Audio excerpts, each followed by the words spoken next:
Welcome, everyone. I'm Ron Solheid, Director of the R3 Collaborative. We just want to thank everybody for coming today and participating in the meeting. We've got an exciting speaker with us today. Could have set him up. How that goes.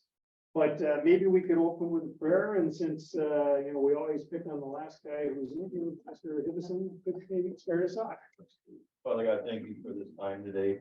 Thank you for the warm weather that we're here. It's 52 degrees. Father, we ask your blessing upon the speaker, upon the conversations, and upon the fellowship that we have after the speaker is done during lunch. Ask you to bless the food as well to our bodies and let everything be lifted high. In Jesus' name. Amen. Just real quick, the restrooms, for those of you who haven't been here, are on the other side of the lobby. The men's and ladies' rooms are over there. Hopefully people were able to find some parking somewhere out there. So it's nice. There's a meeting going upstairs, so it's a little crowded. But just a couple of announcements before we get going and jump into the speaker here. We are recording this, so be on your best behavior down there, David. Good. Yeah, that works. That works. But Norm Anderson mentioned something I wasn't aware of, but apparently David Strickland passed away here recently. Yeah, 90 years old. 90 years old, and many of you probably knew David. He was with Boys and Girls Club for many years, and then he took on. He and David Strickland actually started CCTV. Right.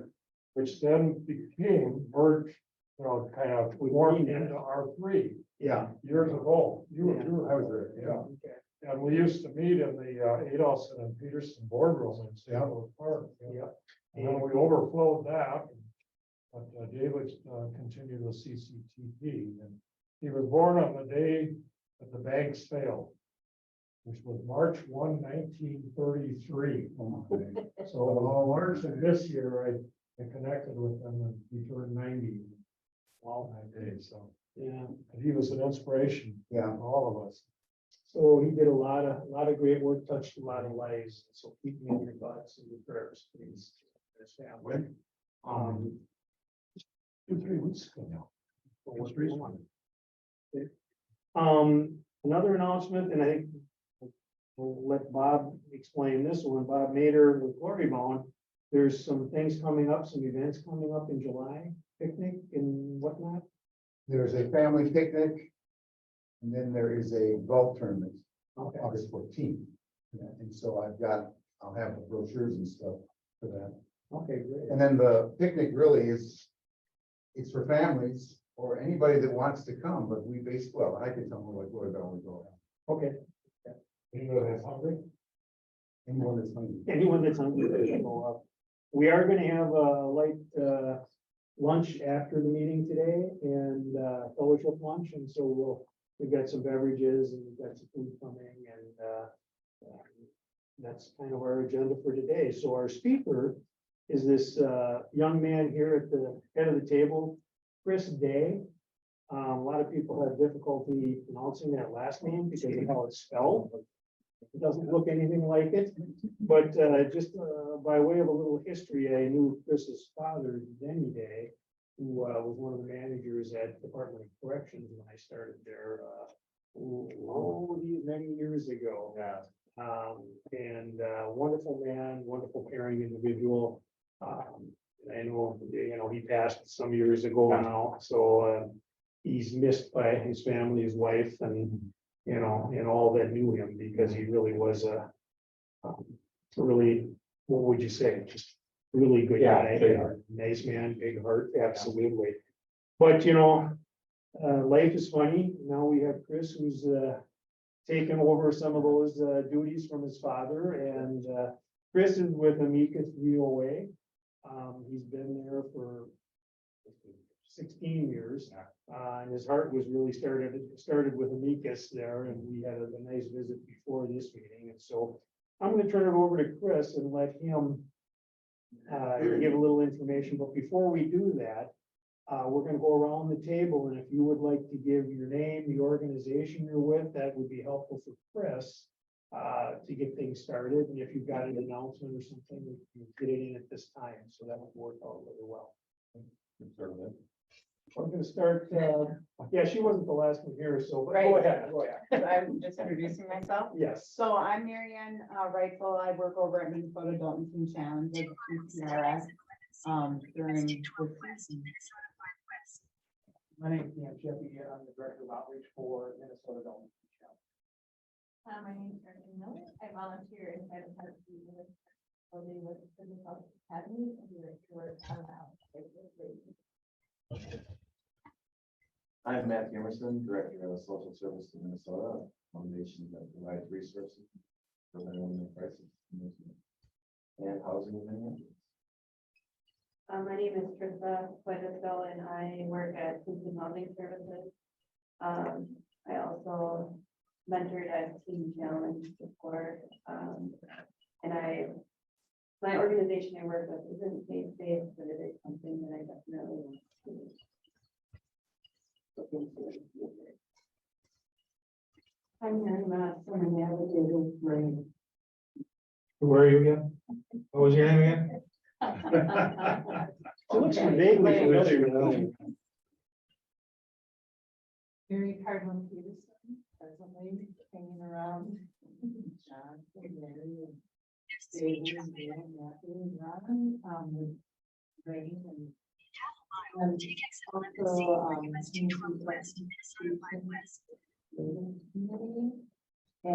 the fall Minnesota MCA's annual fall conference is the end of October, and registrations have just opened up for that. If anybody's interested to attend or to there be,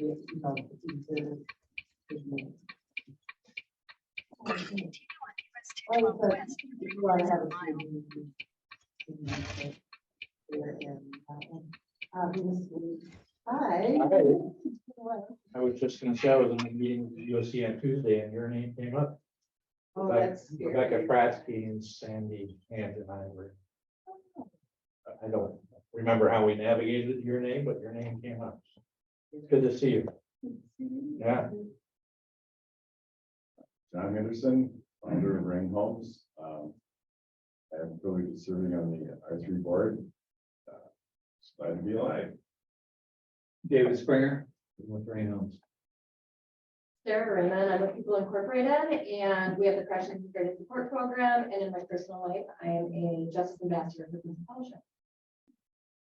I'm Janine Hale, and just like Gretchen, I volunteer with BFA inside the facility at Jackson, and then have reentry group with Raising Sisters. Bill Betzler, Ray. Donnie Anderson, Joyful Harvest Ministry, been doing prison ministry for a long time. And two things, I am going to have a fundraising auction, I believe we've set it on the first weekend in October, where it will feature artwork from prisoners as well as people I know who are artists. So if you know anybody who's an artist who would like to contribute, let me know. And secondly, I will be gone again because of work. Starting in July for 4 months, I will be doing the National Inmate Survey that is put on by RTI International. I'll be going to 9 different prisons in 7 different states. So I'm looking forward to that. And just, you know, it's a survey to find out about conditions in the prisons, specifically as related to sexual assault. I'm Bob Mader. I'm former Executive Director of Prison Fellowship in Minnesota, and I'm now the Executive Director of Glory Bound. That's a Christian ministry that works with families impacted by incarceration and addiction. And I've had the wonderful pleasure of working with some of the Teen Challenge guys in the last month or so. Love those guys. And today I had a great meeting with Chris Salmon, who's the director of the PFA at Atlanta Lakes, and we're going to start with the IFI guys. Norm Anderson, and I've been involved with 12 Seeds. I think most of you probably heard of it. I've got a few extra books here that I brought in. I met Dwight Anderson, President of the Mission Association, at R3 about 8 years ago. And Dwight started inviting me every prison. And I've been into a number of prisons with him giving out Bibles and the prison mission correspondence course.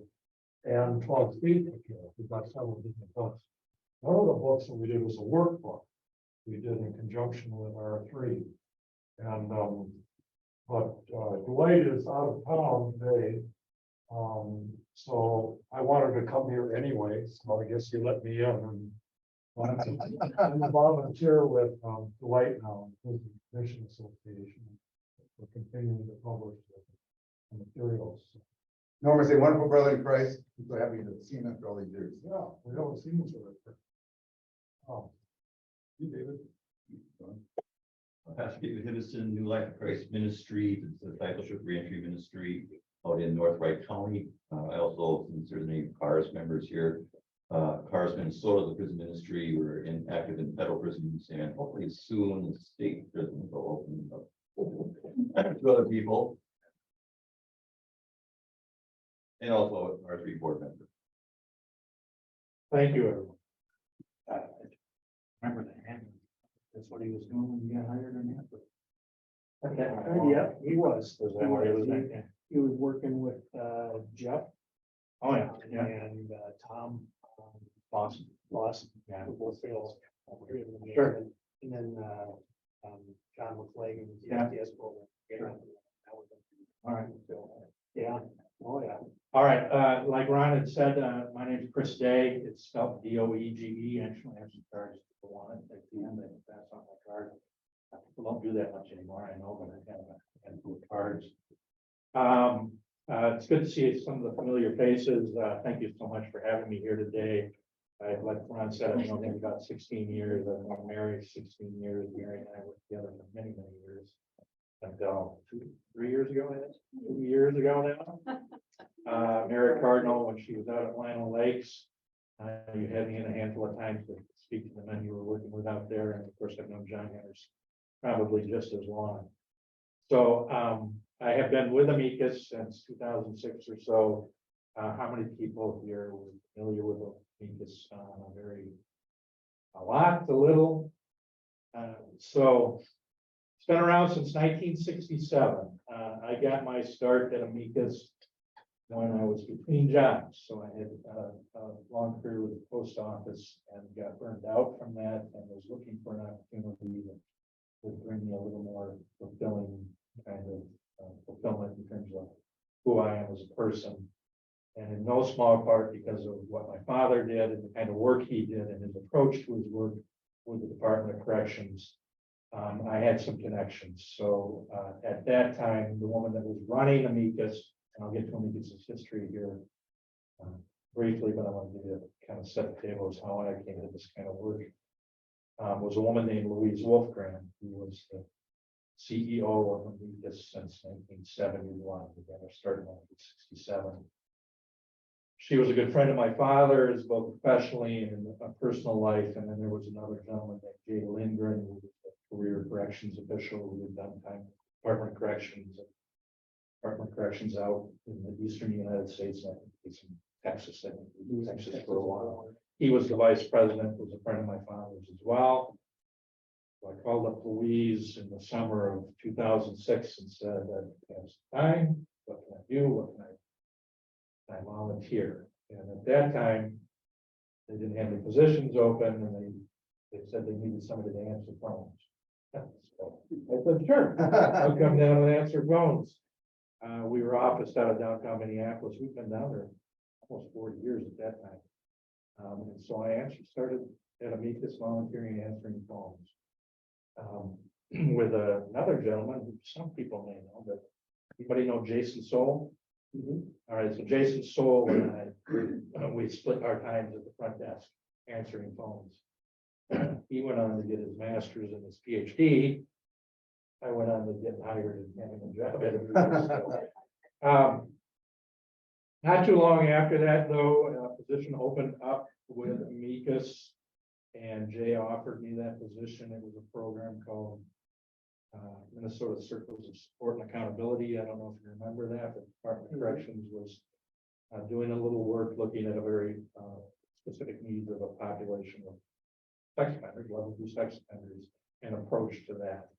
And they asked me to come on board in that program, and that's when I got hired in 2007, 2008 to manage that program. Did that for a number of years. And then over the years, I stuck around long enough to get my hands wet in almost every program that was offered, and I'll talk about that a bit.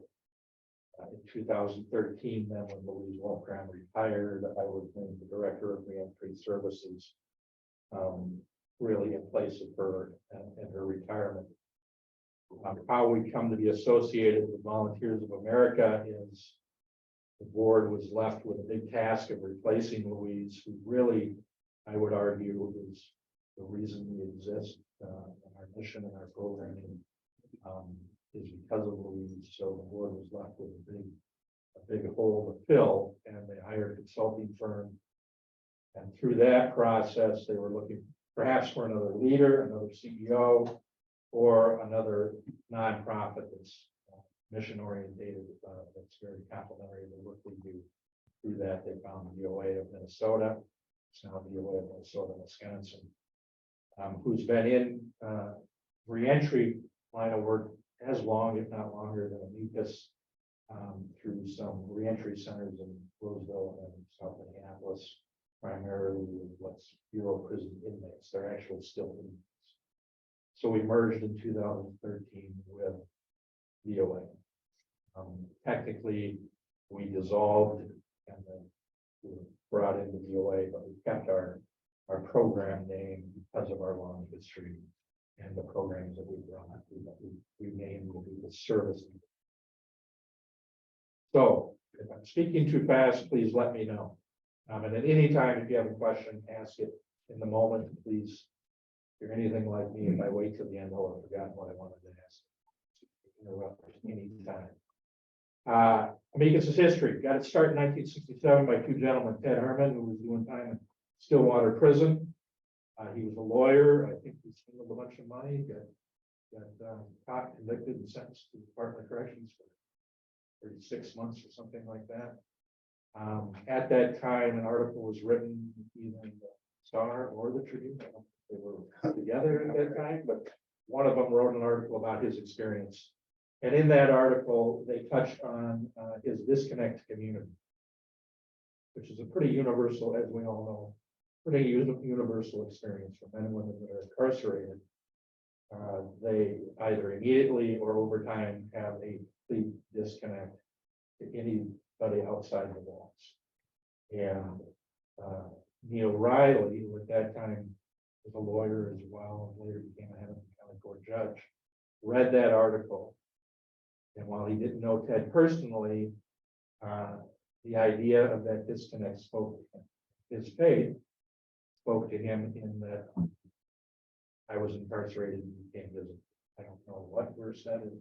Matthew or something spoke to him. So he reached out to Ted, got on Ted's visiting list, and started visiting Ted while he was incarcerated. Became that connection for him, the outside community. And so they met on a regular basis, probably monthly, if not more. And they had many conversations, but a couple of them that continued to come back in their conversations were, they were both men of need. They understood that. They understood that while Ted was incarcerated, he was a little bit of an outlier in terms of what his experience was going to be like coming back to the community. He was well educated, I think still owned a home. He never did practice law again, but his transition was going to be unique compared to many of the men he was incarcerated with. And then the other thing that they recognized was that their relationship was important, that it meant something to him, both inside the prison walls, and that it was going to mean something to Ted when he came back to the community. He had somebody to come back to, a connection. And they recognized that many of the men who were incarcerated weren't going to experience that. There's a stat, and don't quote me on this stat, but I heard it a few years ago, and Ron, you might be able to correct me, but something like 40% of all of the inmates in Minnesota don't get to the visitors, don't have visitors. don't have a relative coming, or a pastor, or a child. They don't have a connection to the outside community. So Ted and Neil understood that, and they asked themselves, what can we do? And when Ted was released in 1967, and the help of a kind of a silent partner with some money, they started Amicus. And they based their first program, and it's still our flagship program today, off of their relationship. They knew that was important. So they met one-on-one, and so they called it the Amicus one-to-one program. So to this day, it's our flagship program. We find men and women in the community. And we make a connection with somebody that's incarcerated in the Department of Corrections that they might not otherwise have. And it's been a good program. It really, Louise's departing words to me were, Chris, if you lose all your money, it's going to be you and I in a room without lights on, but one-to-one better be run. Where she's coming back. I don't think she would somewhere. Be happy, retirement. But those were her instructions, and then not follow a far second to that is the program that Mary Moss ran for many, many years called Reconnect. And Reconnect's a program that we run out of our office, not far from here in South Minneapolis, where we provide resources to men and women that have come back to the community already, that have all those barriers we know exist to somebody that has a criminal history: housing, employment, transportation, identification, basic needs. They can come down to our office Monday through Friday, sit down with somebody one-on-one, and get those needs fulfilled. Mary Moss and another woman named Ruth Johnson really developed that program. How long ago do you think that was, Mary?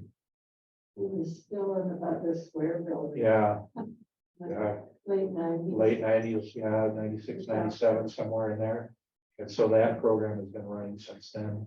Pre-pandemic, we saw between 300 and 400 clients a month through that program alone on a walk-in basis. The pandemic, as it did across many programs, really hit it hard. We haven't come back to those numbers by any means. I hope to bring that back. This kind of a community engagement didn't happen for a number of years. My staff is smaller, so we haven't had a chance to engage in that manner. We had a little more regular access to the department, to the prisons than we did. For sure, we had pre-pandemic more access, so it was a little more publicly known. But I would encourage one of these sheets specific to Reconnect. It says it on the side. Please share it with anybody that might have a need, or we might be a good resource to. If we can't provide what they need, we probably know somebody that can, and we will pass them along or give them direction to where they can find that need. Yeah, go ahead. Is it still a walk-in basis? Or are you- It is, yeah. They certainly can call, if they're on a structured schedule and they need to figure out what time they're gonna be there, and they want to ensure that they have a time, they can call them. So that they can see somebody. Go ahead, Mary. I don't know, I mean, it's the word. Oh, all right. So our founders were both lawyers.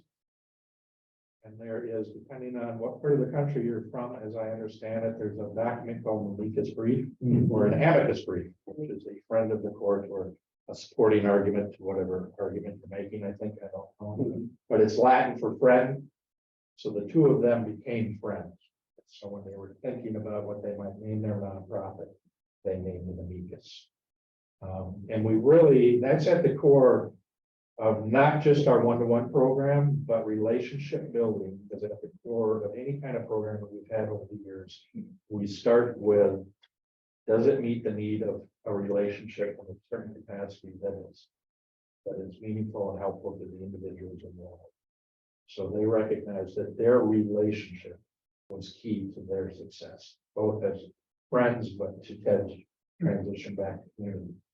So the question I often get when people are considering one-to-one as a volunteer opportunity, they want to know, well, what kind of volunteer are you looking for? We're looking for anybody. We hesitate to use the word it's a mentoring program. In fact, Louise did not like the word mentoring program, but it's language we use for grant opportunities and contracts and stuff. And it fits for sure. But we're not teaching people to be mentors. We don't want to teach you to bring anything other than yourself to the table. So if you're a social worker by trade, or a therapist, or a minister, or a janitor, or a law enforcement person, or a lawyer, I need you to leave that hat at home.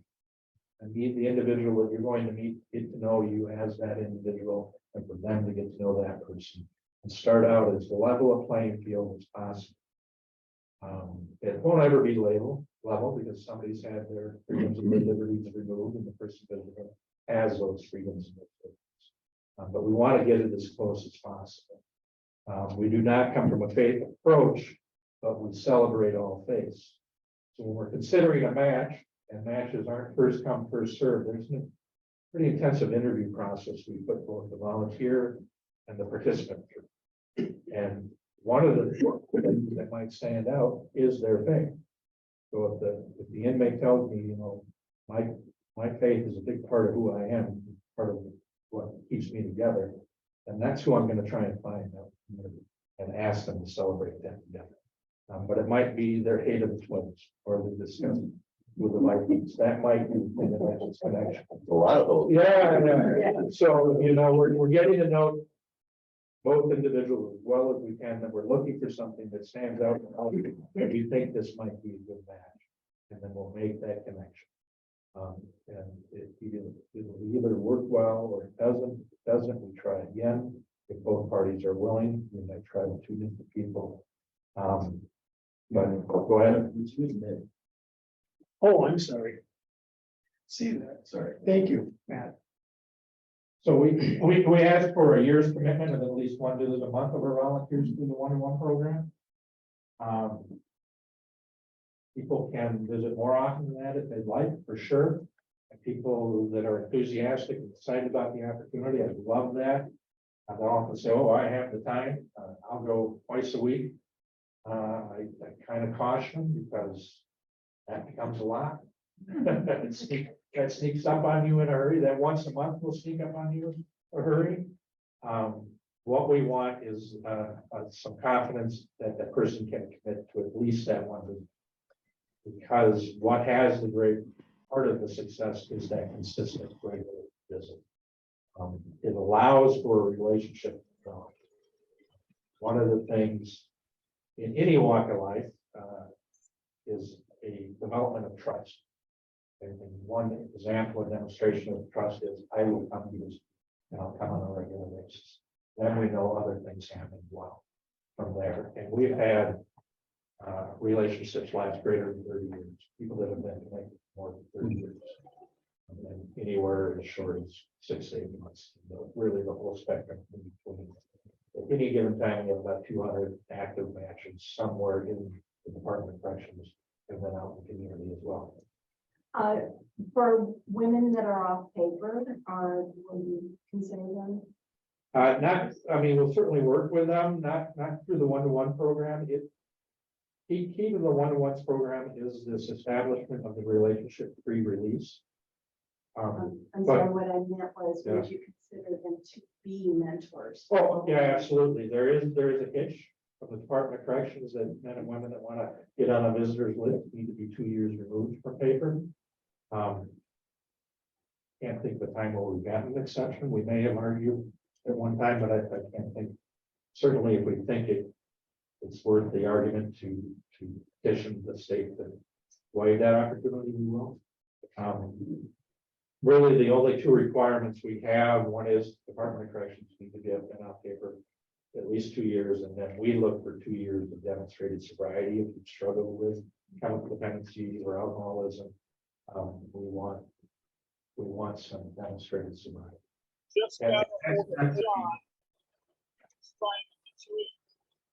That's probably Steve, didn't you know? No, I already did. And that's not to be critical or look through a lens of people that are Unmuting. on that journey.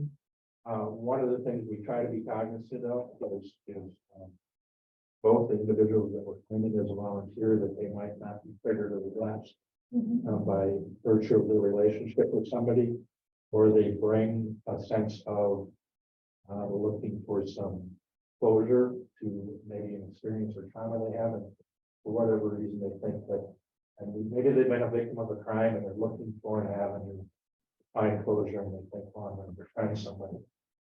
This probably isn't the program. We get to that through the interview process, the process leading up to that. For example, in all my years, I've maybe turned down 2 or 3 people in various reasons. But for the most part, people have an interest. We're going to make that connection for sure. Now, I ask a question. Sure. So actually, there's just 2 questions. One, I know of the men's facilities on Lake Street and Roseville. Yep. Is there a women's facility? Well, the Roseville's co-ed.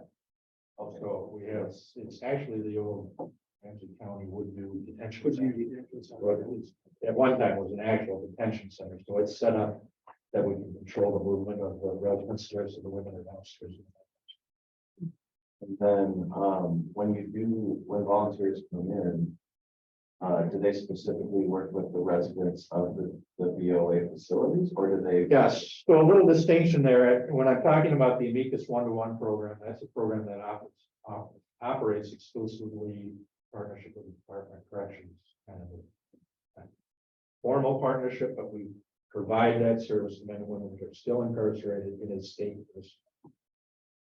The other half of the division that I oversee is the federal halfway houses, which is distinct from that. So these are inmates of the Bureau of Prisons, or they might be the custody of federal probation. I have a small contract with the Department of Corrections through their work release program, which is a smaller number of residents. The 1-to-1 program doesn't operate in that setting. We have volunteers that come in and provide other things, Bible study, hobbies, running, treatment that come in there, but the 1-to-1 program doesn't operate in there. The men and women that are residing in those are pretty busy. They're actively looking for employment, looking for housing. They probably are working or they're in treatment. And the model just doesn't really fit well in that setting. It fits really neatly in the Department of Corrections because it's so controlled. And the one qualifier on an inmate side to the Department of Corrections is they need at least 6 months left on their stay before they participate in this program, because our model depends on the development of a relationship. It's 6 months or less, through our experience, isn't conducive to that relationship building. We don't mean to repeat stuff that people already know, but when men and women are released from prison or incarceration, life becomes very, very busy. It becomes noisy. There's a lot of sad, a lot of things, a lot of demands on them, a lot of demands on themselves. Meeting a stranger for the first time, fitting that into your daily life after incarceration is very hard. We have tried over the years in various places to do that. The model doesn't work as well. They don't last as long. It's difficult. When somebody's incarcerated, that's just worse. More control. Those visits happen. It happens in the visiting room. It happens on a regular basis. If it happens for a year or more, rarely do they end. It'd be very strange for Ron and I to be visiting each other, and at the end of my volunteer time, say to Ron, "Oh, this is a nice year. My time's up. My commitment's over." It doesn't happen. That's not to say that relationships don't come to an end. It's not to say that we make a match where they're not compatible, but it is the exception, not the rule. My question, so for the Reconnect program, so that's people returning to the community, what's the funding for that program? Right now, it's totally unrestricted funds, so we fundraise for that program over the years. So they don't need like insurance or MA or anything? Like, Do they need for insurance? no, for them receiving services? No, That's, nothing at all. They don't necessarily even have to have been incarcerated. They could be on probation or parole or even off paper, but there's, by virtue of their criminal history, they're experiencing barrier of some sort. Okay. And so, since we have you here, Yeah, so, The Lake Street facility is the BOP guys, Yeah, that's 100%. and so there's no BOP guys. Oh, No, there's primarily oh, men and women. oh, so there's BOP guys. in Our primary residents are federal Bureau of Prisons. Okay, and then just a portion, I have percentage Yeah, is work released in the same facility. yeah, and that's how it goes. Okay. And that's. It's a very strange rule that Bureau of Prisons has. Not to get too technical on you, but, I have I have the support staff and the programming staff that operate on both locations. By virtue of my contract with the Bureau of Prisons, my staff needs to be 100% dedicated to federal inmates, cannot technically provide or work with Department of Corrections. So at Roseville, in a cost saving kind of budgetary thing, I hired a Department of Corrections case manager and a third shift person on every shift to stay in compliance with my federal contract. It's ridiculous because we do the same work. Case management looks a little different, for sure, because there's different expectations. But the primary work is the same, and my budget is almost double at Roseville to operate the same manner that I operate Lake Street.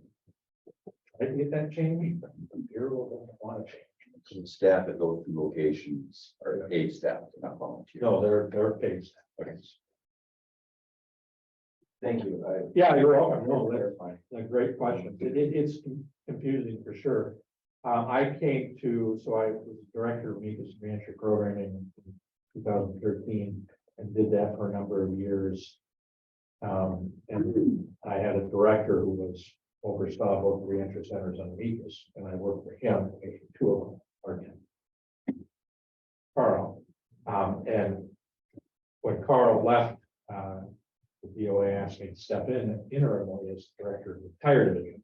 I didn't have any experience, quite frankly, running or halfway houses. Federal reentry center, I had zero in that. I certainly had a familiarity with it, work I was doing. And so that was 5 years ago, I was asked to step in interim. So I'm still here and I am overseeing the entire division. We probably have 150 or so inmates across the DOC and the prisons that we're responsible for through those halfway houses. So we have men and women, home confinement in the community, that we provide services for. Yeah. So the facility in Roseville, is that an ongoing lease with Ramsey County? Because I know that. Yeah, it is. So we're on, in fact, we're trying to have at least have a conversation. Purchasing it. And it's very new. We own the building in South Minneapolis. We lease the facility in Roseville. And the history there too was that different times in the past, you would hold women for Ramsey County, Yeah. And Dakota County and other counties. It was only a women's facility. Yeah, Yeah. at one point. Yeah. Yeah. And that was way before my time. And is it Ramsey County that owns the facility? Yeah, it owns the building, yes. The grounds there. And the grounds around it. And Chris, if you could also, clarify, because we're talking post-release for the most part. The Amicus group on just off Fourth and Lake. Please respect that, yes, they do walk-ins, but the lunch hour would not be a good time to send somebody to the door. It's a pretty hallowed hour. So there's a couple of things that, try and get them there at like 9-ish. So they have time to work with them up until noon, and then the afternoon is like a second time period. Just to be respectful, because we've actually, he's allowed us to be there before. So Rain is worked hand in hand. And the objective is, kind of do it in a morning group or an afternoon, group, to kind of be respectful, that get something accomplished. Because you never know how many are there already. Sometimes it gets crowded, other times it's, Yeah, Mary could go weeks and weeks without getting a lunch, right? Because you had a hard time saying no. We did start with our lunch hour. Yeah. And we were, all of a sudden it was 2:30 Yeah, and we hadn't had lunch. I think Yeah. Ruth and I were, so that's when we decided we needed a lunch hour. So then we put it in, but we haven't. We were formal lunch hour. No, but you got a, oh, yeah, you actually have a sign, don't you? yeah, yeah, I go to the church there. sure, yeah. Yeah. Yep. So getting back to Amicus a little bit, you can see there's an agency fact sheet. So beyond one-to-one and reconnect, we also do a couple of other things. On the bottom of that agency fact sheet, on the first page is a program called Sisters Helping Sisters. That's been around for a lot of years, and that's Denver specific programming that we operate out of a women's facility in Shakopee. It's a 16-week program where we deliver programming and services to the women for 16 weeks, both in a group setting and an individual one-on-one setting with the facilitator of that program, and it's a staff person doing social work, and it's specific to the needs. While there are many universal things that men and women experience, they're the same for incarceration. Many years ago, Amicus recognized that a woman's journey through that has its distinction for sure, and maybe there was a need to address that. And Sisters Helping Sisters really well. And then the individual who delivers it then stays allowed to stay connected to the women when they come back to community as a resource, as they need. So that's Sisters Helping Sisters on the bottom of that program. And then through our one-to-one program, we try to match as many of those participants with women in communities, so we get both the experience of sisters in complement of a one-to-one as well. Speaking of men and women volunteers, the demand for men volunteers is far greater than the demand for women volunteers by virtue of pure numbers. More men incarcerated than women, but that is complemented by men volunteer at a much lower rate than women. Women volunteer all the time. Finding men to volunteer, especially for this kind of opportunity, is very difficult. So at any given time, we have 90 or 100 guys that are waiting to be matched, that have reached out and want this one-to-one program. And for a myriad of reasons, it's hard to keep up on that. But even when we were, when funding was stacked and we had a plethora of staff, you know, if you're familiar with nonprofits, funding comes and goes, staff come and go. But even at our height of having a fully staffed program, it was difficult to keep up with the demand that's there. There really is demand for this connection between them. So think about somebody, especially a man that might have an interest, please have them reach out to us because we'd love to make that connection for somebody. Then on the back, there's a program that really is opportunities for change. Now it's a high-risk recidivism reduction program operated by the Department of Corrections that we started. I don't know how long, I think you got a Second Chance Act grant a number of years ago to demonstrate an approach to working with men that are at what's called high risk. And really, it's not high risk of coming back to incarceration, not a risk you or I. A personal note that they've scored high on some matrices that put them at risk of coming back to prison more frequently. Well, and most of the folks participating are release returns. Yes, So yeah, then all of them, yeah. they've been released In and out. initially, they went out, unfortunately did not succeed, returned to prison, and then were eligible for this program to provide. So the state was able to, they were fortunate to get a Second Chance Act grant, which is some money that allowed them to develop a program and demonstrate its effectiveness. And they must have done a pretty good job because then they got the legislature to commit money to this program. And so this program is the simplest way I described it is about providing wraparound services to these individuals to meet their needs with a little more intensity, a little higher dosage than they would if they were not otherwise involved in a program like this. So they have some dedicated case management pre-release. So the idea is that these case managers have a little smaller caseload and start working with the guys pre-release pretty intensely, and then can stay connected to a certain extent in community. And then they're assigned two navigators or a navigator in community that is a Department of Corrections person that helps them navigate the resources in community. And then the Department of Corrections made a very deliberate effort to reach out to community providers to provide complementary services. So Amicus's role in that is to provide support groups or mentoring groups 4 times a week with these individuals.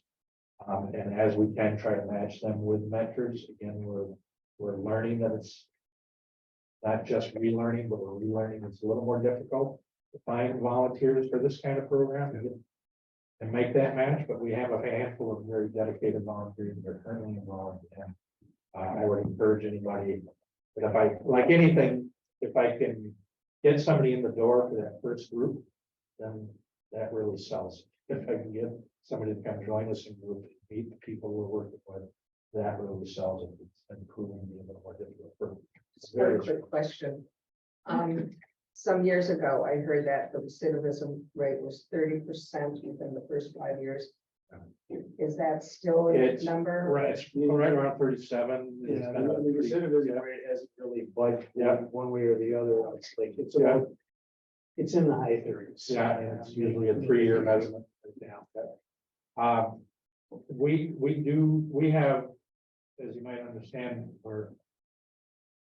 we try to measure our program's recidivism rate.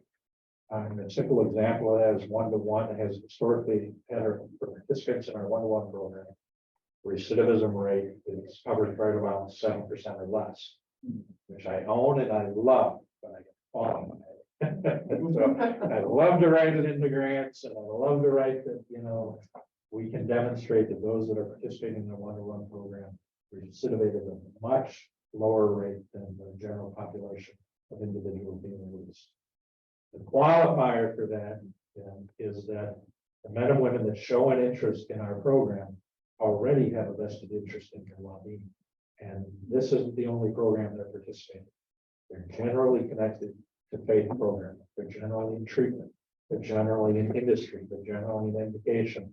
Not generally, I would argue most of them are. But they are taking better care of themselves already. And they recognize the value that this is one more thing that they can be involved in. So I don't have any definitive proof that skews my number, but I'm pretty confident it does. Yeah, I think you raise a really good point, Chris, is that in that we always found that those individuals who were motivated, taking part in other programs, other services, and building relationships.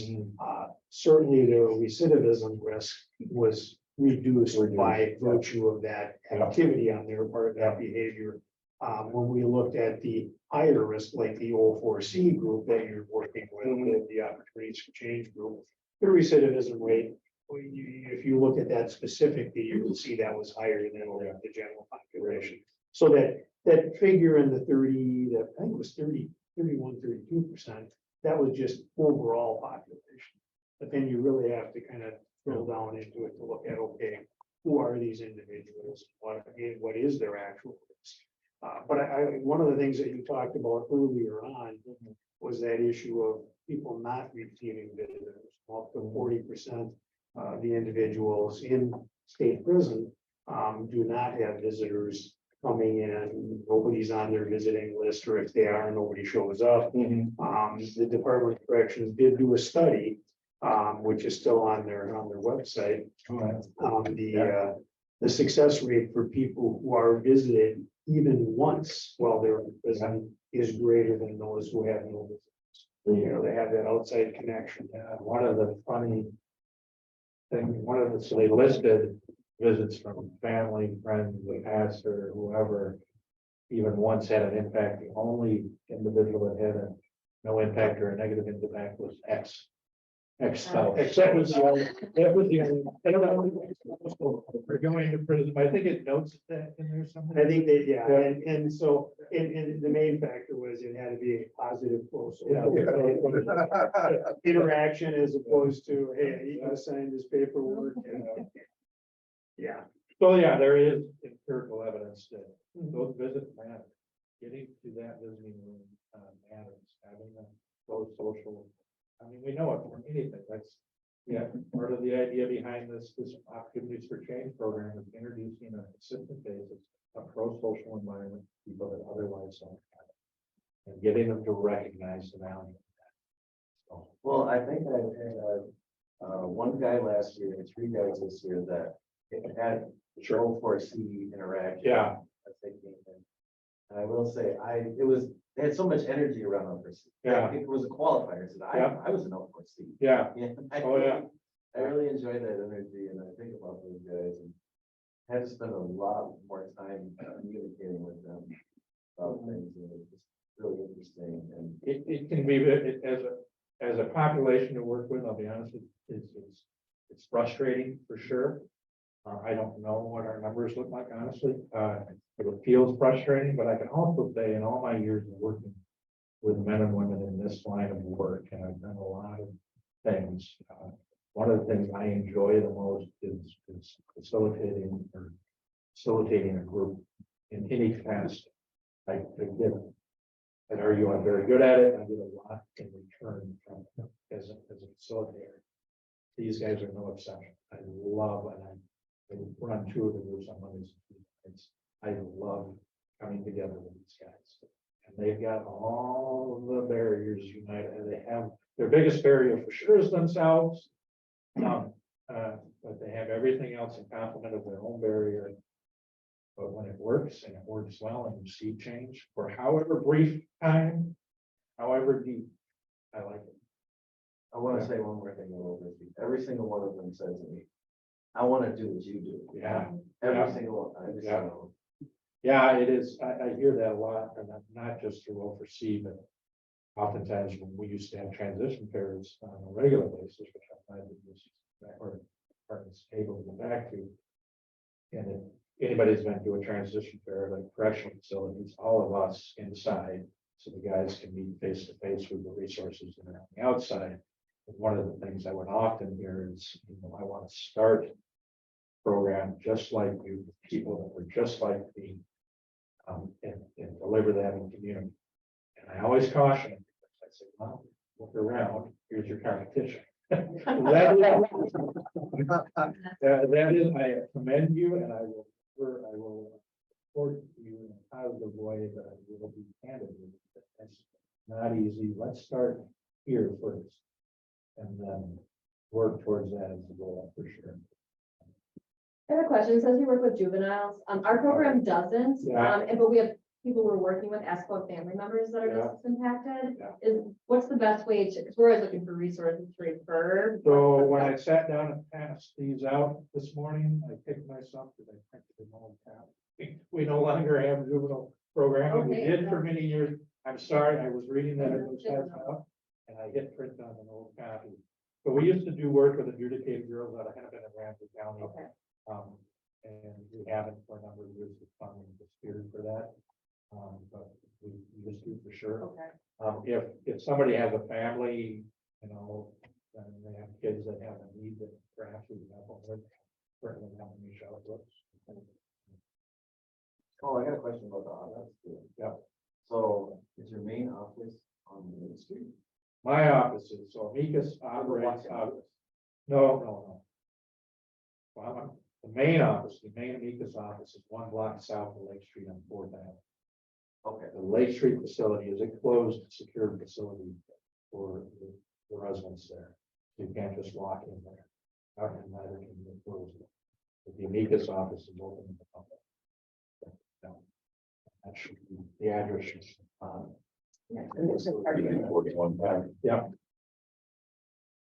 And then as a matter of reference for you, we have a support group called Reflections that happens every other Wednesday at our Amicus office. It's open to anybody in transition in the community that wants to come in group with other people that are experiencing the same thing they are. We serve a meal and we have a topic of discussion each week, and they come every week, every other week, once in a while, they can come as often or as little as they like. But it's a good Which day would you say that was on? Wednesday, every other Wednesday right now. Used to be every single Wednesday pre-pandemic. But it works a little bit better every other week. there a contact for that program? Yeah, Jackie, as far as, or just have them reach out to me initially, because it's on. Direct to Jackie. She's been running that program for many years. That base was all started many years ago. Well, So, during the summer, you can just only get burgers. yeah, exactly. Wednesday evening, so we rent our space from City View Church that on, all summer, every summer. On the same evening, they do a little cookout in the parking lot. So we can have hamburger, hot dog. Kids from all over the neighborhood come in and bouncy house. Basketball are set up, so it's a nice family. Those evenings, at least through the end of August, or until school Well, starts. again. yeah, I mean, if it's enough September, Yeah, yeah, they'll do it Yeah. until the weather's bad. But during the winter, it's in this building. well, no, our support group happened to be on the same night that the church is having this community barbecue every night. That's all. Yeah. I wonder how that got scheduled. Yeah. Yeah, I was just joking, you wouldn't have to provide supper that night, you could just Yeah. tell them, go get burgers. Yeah. It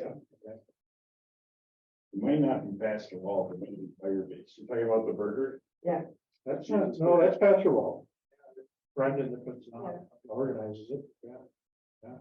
Yeah, Brand, Pastor Brand. Brandon. Yeah. So that's kind of Amicus in a nutshell. We have done, various things over the years. We've done work with Hampton County Corrections, Ramsey County Corrections, Boys Totem Town, the homeschool. I think, our biggest and longest standing relationship has been with the Department of Corrections. I can say pretty definitively, the men and women that I've worked with through their reentry unit, their reentry program, and their transition program have been men and women like Mary Cardinal, and I've had very good experience, but not for a good relationship with the Department of Corrections. We couldn't have access to the men and women we're called to serve. So it's as important to us as an organization and by a program, to maintain that relationship, because there's value. The DOC has recognized that value over the years, for many years, at times through small contracts or funding. But even when we haven't had an official relationship, we have some access to our one-on-one program that many programs don't haven't supported. It's changed, in the 60s and 70s and 80s, Amicus was, maybe CCJ and Amicus were probably about the only game in town. But fortunately, so it has grown. Now there are providers, in a way that I think probably wasn't always the case, right? In terms of community providers. So, If someone wanted to, they weren't able to get to the Amicus office, but maybe a job, could they call Amicus and say, give me a list of Bell and family yeah, we employees? certainly can send them, if they have an email address or text them an opportunity for sure. So those in the cities here, where do you go? It really, yeah, for sure, most of the employment opportunities will be in the cities, yeah. We don't, in terms of our search, do a whole lot unless somebody says I'm moving to Greater Minnesota, going to be in Detroit Lakes, what opportunity will be delivered, not looking. For sure. Mary, you say. Yeah, I just wanted to reinforce as, coming from inside the prison. I really encourage everybody to, evaluate your groups, your congregations, your social groups and stuff. And look at, for people who may be interested in doing, especially the one-to-one type volunteering. Because the people in prison, I worked in Rhino, so it was all men.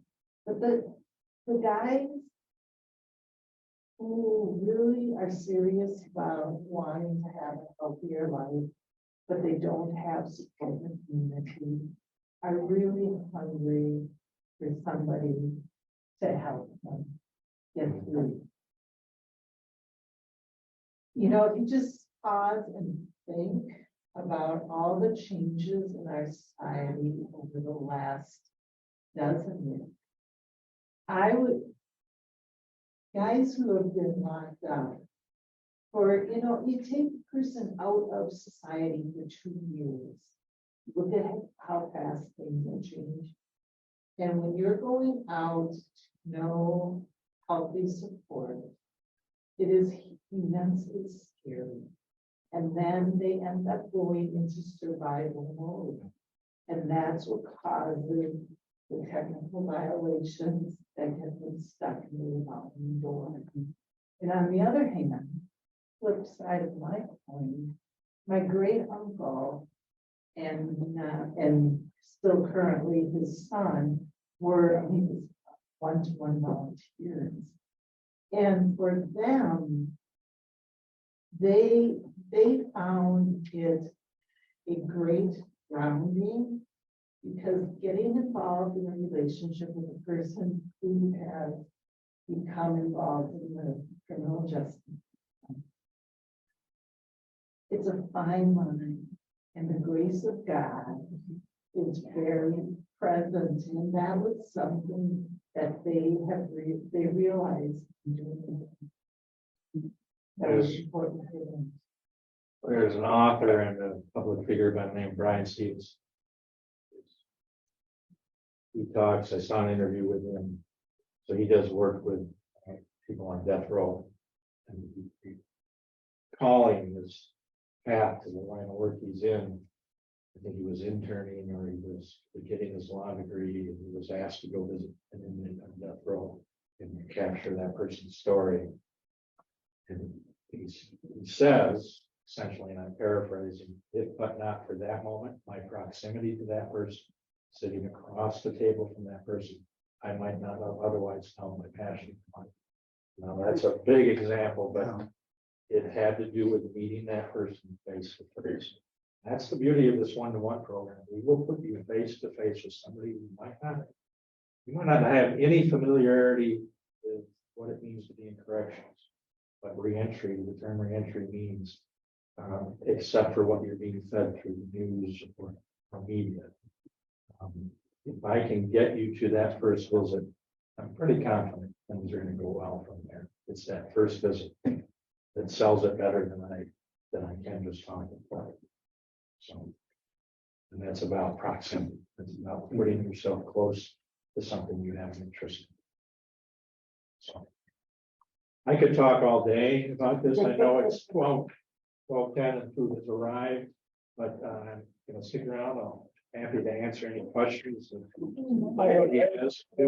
Just one quick question. Yeah. So are you looking for volunteers? I mean, that group can really, help with going back to their We are. organizations? That is a constant. So if you have somebody that has an interest either in our one-to-one program or might have an interest in opportunities for change, opportunities change is limited to men only.